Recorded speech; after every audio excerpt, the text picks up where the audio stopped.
La réflexion qu'aimait Jésus devant ses disciples dans l'évangile de Marc, chapitre 12, versets 38 à 44, alors qu'il observe les pèlerins entrant dans le temple de Jérusalem et déposant leur offrande dans le tronc, cette réflexion est une indication à adopter le regard de Dieu et à savoir qu'il nous regarde. Son regard est toujours bon et miséricordieux.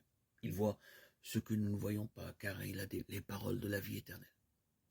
Quotidiennement, si nous y sommes attentifs, comme pour les disciples, le Seigneur nous éduque, nous éclaire et si besoin nous reprend.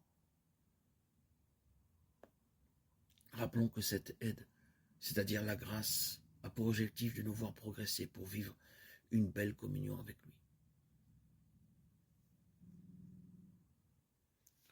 Dieu est maître de toutes choses.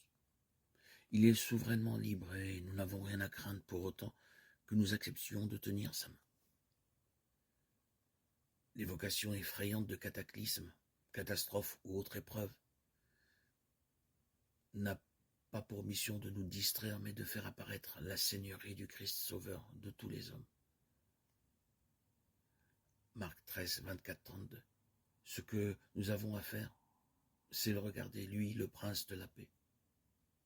Aujourd'hui, nous qui sommes confrontés à tant de violences, de drames et de toutes sortes d'épreuves, nous avons à mettre en œuvre un solide esprit de foi. Autrement dit, il faut mettre en œuvre la foi et ne pas se concentrer d'un bagage spirituel qui ne peut que vieillir si on ne le vit pas. On a souvent été injuste avec Pilate et on a eu tort. Pilate, en tant qu'autorité, a souhaité à plusieurs reprises faire la connaissance de Jésus, dont il a tellement entendu parler. C'est donc en quelque sorte la grande rencontre, l'ultime rencontre entre Pilate et Jésus. Par extension, le dialogue qui s'instaure entre ce gouverneur et celui qui va être crucifié et mourir sur la croix est le dialogue de tout homme avec son Dieu. Jean 18, 33b et 37. Cette rencontre est très mystérieuse, mais non moins véritable. N'oublions jamais que nous sommes créés à l'image et à la ressemblance de Dieu et que Dieu a un infini respect pour notre liberté et notre conscience. Ce rappel doit nous avertir lorsque nous rencontrons nos frères, qu'ils soient croyants ou non, de la nécessité de cette rencontre ultime, qui est la chose la plus sacrée, donc la plus délicate.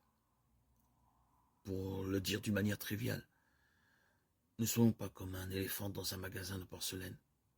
Ayons pour nos frères un infini respect et cultivons la paix intérieure quant à leur salut.